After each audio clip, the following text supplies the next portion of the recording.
जय जगन्नाथ। जो मैंने भी मो वीडियो देखुଛନ୍ତି ସମସ୍ତଙ୍କୁ जय जगन्नाथ ଆଉ प्रणाम। ଆଉ ଆପଣ ମାନେ ସବୁ କେମିତି ଅଛନ୍ତି? आशा କରୁଛି ଆପଣ ମାନେ ସମସ୍ତେ ଭଲରେ ଅଛନ୍ତି ଆଉ ମୁଁ ମଧ୍ୟ ଭଲରେ ଅଛି।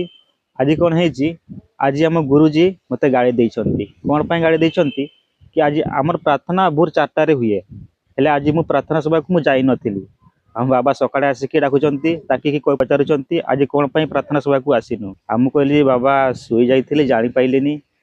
ତ କ'ଣ ପାଇଁ ଆଜି ଶୋଇଯାଇଥିଲି, କାରଣ ହେଉଛି ରାତି 12ଟା 1 ପର୍ଯ୍ୟନ୍ତ ଏଡିଟିଂ କରୁଥିଲି ଭିଡ଼ିଓ, ସେଥିପାଇଁ ମୁଁ ସକାଳେ ଶୀଘ୍ର ଉଠି ପାରିଲିନି। ଆଉ ବାବା ମୋତେ ଗାଳି କଲେ ଆଉ ପାନିଶମେଣ୍ଟ ଦେଲେ କ'ଣ ଯେ ଆଜି ଯେଉଁ ଘରର ଭିତର ବାହାର ସବୁ ଅଳନ୍ଦ ଲାଗିଛି ସବୁ ଅଳନ୍ଦକାକୁ ସଫା କରିଦେବୁ, ସଫା କରିକି ତ ନିତ୍ୟକର୍ମ କରିବୁ।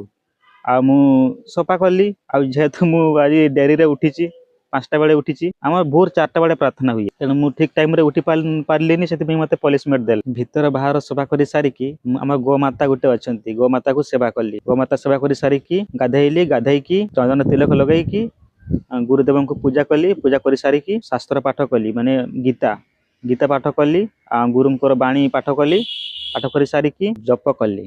8 ମାଲା କମ୍ପ୍ଲିଟ୍ କରି ସାରିକି ଖାଇକି ଏ ଭିଡ଼ିଓଟେ ବନେଇଛି। ଆଉ କେମିତି ଲାଗୁଛି ମୁଁ ଜାଣିନି, ଆପଣଙ୍କୁ କେମିତି ଲାଗୁଛି? ଯଦି ଭଲ ଲାଗିଥିବ ଲାଇକ୍ କରନ୍ତୁ, କମେଣ୍ଟ କରନ୍ତୁ ଏବଂ ସେୟାର କରନ୍ତୁ। ଫେସବୁକରୁ ଦେଖୁଥିବେ ତ ମୋତେ ଫଲୋ କରନ୍ତୁ। ହଉ, ରହୁଛି। ଜୟ ଜଗନ୍ନାଥ।